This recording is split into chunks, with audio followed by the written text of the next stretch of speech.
agradecer a Jonathan, não é? Eu quero dizer, Jonathan, para você, de que depois que a gente lança um livro, necessariamente tem que se transformar em vendedor de livro. Agora, quando a gente encontra um amigo que já começa, então é bem melhor. Veja o seguinte, eu sei que tem muita gente aqui que está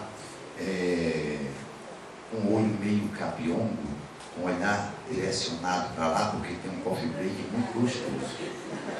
Por isso que a gente vai fazer a nossa palestra depois desse lançamento rápido desse nosso livro. Mas é tão difícil a gente falar dos nossos filhos, né? E é um filho que foi feito com muito carinho, direcionado para duas categorias, Jonathan, de profissionais, particularmente.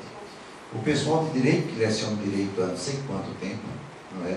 E para o pessoal de contabilidade, porque eu no plantão fiscal vivo tete a tete, diariamente com vocês. Em um exercício recíproco de aprendizagem. Eu ensino muita coisa aos contabilistas e aprendo muito com os contabilistas e também com o pessoal de direito. Então, o livro é mais ou menos isso. Atende à necessidade dos contabilistas de ter essa visão ampla e geral da tributação e também ao pessoal de direito. Mas aqui a gente tem um grande amigo, Saulo, tributarista, professor da UEPB. Sim, um parente, Saulo. A gente também agora tem um pé em Campina Grande. Fomos aprovados no concurso da UEPB como professor efetivo. Estamos vindo aqui, damos aula. Hoje mesmo já dei aula lá em Bodogongó, de Direito Administrativo, e dei aula aqui no CCJ, aqui no centro ali, por trás do Pado Cuscuz, deliciosamente bom pra gente dar aula e depois dar uns cangapés ali, viu, Caio? Então já dei aula de Direito Administrativo, Teoria do Estado, certo? Estamos agora para esse negócio. Então, meu querido Saulo Medeiros, tributarista que tem uma maior consideração por você, certo? É com você porque eu já vendi demais. Muito obrigado, meu querido.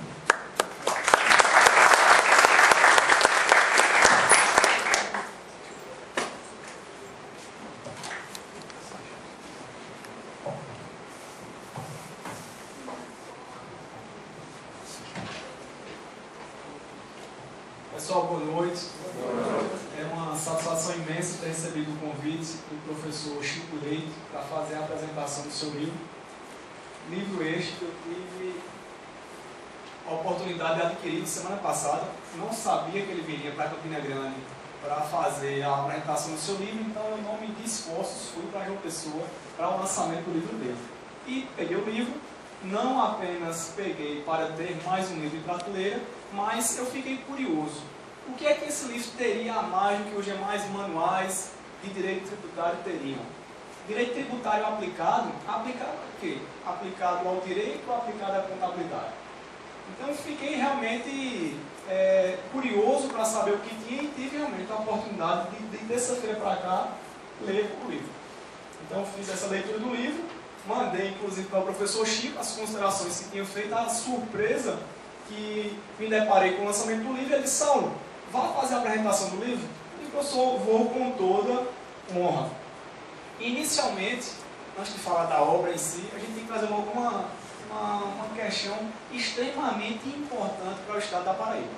A editora que esse livro foi publicado, ela é a maior editora, é a editora que possui a maior credibilidade jurídica do Brasil, com reconhecimento internacional. Então não é qualquer editora que você paga e publica o seu livro. Não é qualquer editora que tem uma tiragem de qualquer forma, de forma aleatória, sem um rigorismo científico editorial para fazer a sua devida aprovação. Estamos falando da maior editora centenária que publica livros desde 1912. Então isso para a gente, para o paraibano, para o sertanejo, isso já é motivo de muita honra e muita glória para todos que aqui estão. Então este homem aqui, ele conseguiu agora ser incluído no cenário nacional do direito tributário. Se antes nós conhecíamos Chico Leite, agora o Brasil todo vai conhecer, sem sombra de dúvidas. Então, quanto à editora, já não há mais o que se falar. É uma editora que possui 100 anos no mercado. Quanto ao professor, quanto a Chico Leite, o que é que podemos falar sobre ele? O professor Chico, eu digo professor Chico, não que eu tenha essa intimidade toda, mas porque essa é a forma carinhosa que todos aqueles operadores do direito e contabilistas assim o chamam, professor Chico Leite. O professor Chico Leite, ele é auditor fiscal da Receita Federal, como todos vocês sabem, e possui um diferencial, que é isso que realmente chama mais a atenção.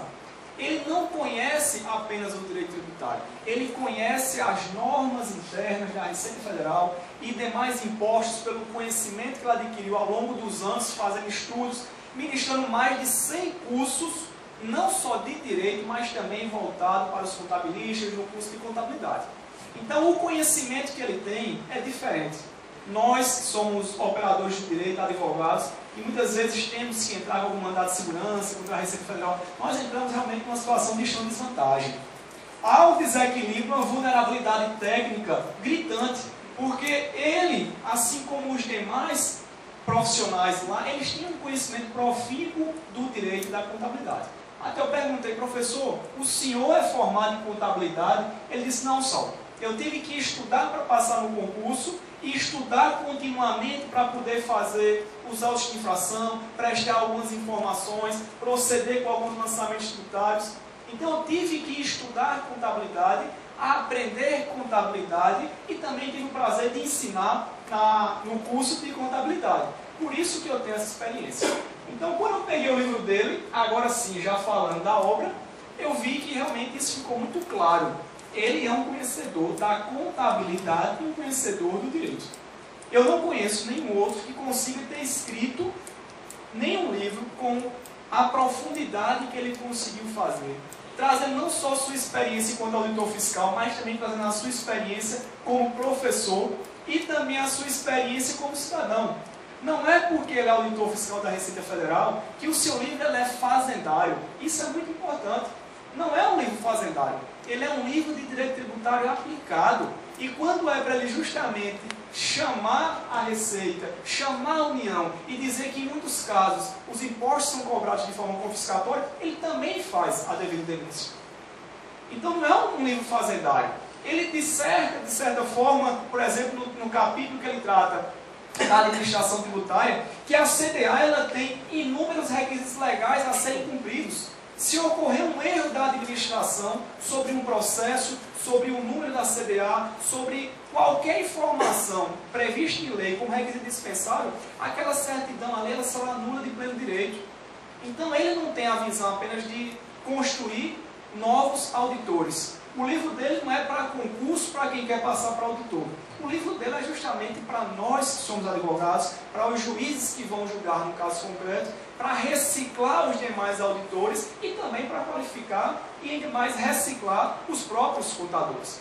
Então, na parte de administração tributária e tributos federais, não há o que se cogitar. Realmente ele exauriu toda a matéria de imposto de renda de uma forma que eu nunca tinha visto em nenhum outro livro. O de imposto de renda foi realmente o que saltou aos olhos a profundidade que ele alcançou. A matéria do IPI, da não cumulatividade, a utilização de insumos quando é isento, quando não é, quando é isento apenas na saída, como se aproveita esses créditos. Informações contabilistas. Advogado não sabe disso, jurista não sabe disso. Quem sabe é o professor, pelo conhecimento que ele tem da Receita e pelo estudo que ele faz de contabilidade. Também traz de forma diferente dos demais manuais. Agora eu vou estar com tudo bem organizado aqui no meu roteiro, aí vou falando, mas o livro dele tem alguns diferenciais, não só gráficos, que é importante para se compreender a matéria, um quadro sinopse para você justamente conseguir delimitar os percentuais, o que seria uma alíquota, o que seria justamente a base de cálculo, o que pode ser excluído, o que não pode, obrigação principal, acessória, obrigação acessória decorre de lei, a obrigação da legislação, a obrigação acessória da legislação. Então ele traz todo esse jogo de palavras, deixando tudo em gráficos, para justamente facilitar a leitura, e a compreensão. E também utiliza as notas de rodapé para trazer informações preciosíssimas, como no que tange a bitributação. Ele coloca que a bitributação ela é vedada e ocorrendo entre dois países que tentam tributar renda, lá na nota de rodapé ele coloca: consulte o site da Receita Federal, já deixa o link disponível para que você possa ter acesso aos tratados que tratam de bitributação, como evitar a bitributação. Então as notas de rodapé é diferente. Ele consegue trazer informações que nenhum outro operador do direito, de forma pura, que não conhece a realidade fazendária e os conhecimentos contábeis, trazem para agregar. E vai mais além. Quando você pega, por exemplo, na parte de sociedade, Estado de Direito, ele não é pragmático, ele não é objetivo, pelo contrário, ele é reflexivo. Ele abre no final do seu capítulo uma necessidade de se discutir justamente a desigualdade social e a tributação no Brasil. Então, um livro interessante. Um auditor fiscal dizendo que é preciso refletirmos sobre a forma que o Estado arrecada, o seu PIB, a sua economia e a forma como esse recurso é administrado e gerido. Uma análise que é feita da desigualdade social. Então é um livro reflexivo, não é um livro puramente de procedimento tributário. É um livro que traz também toda essa discussão importante para os dias de hoje, com a carga tributária que nós temos. Ele traz informações, por exemplo, do UNAFisco, do Cinefisco Nacional. Ele traz justamente essas informações que não são privilegiadas, porque a administração pública ela rege pela publicidade, mas essas informações que não são todas as pessoas que têm. Então, os estudos que o próprio sindicato dos autores fiscais tem, ele traz e disponibiliza isso para todos vocês. Outra coisa extremamente importante, e essa é única, inúmeras passagens do seu livro ele faz com citações de casos concretos do estado da Paraíba.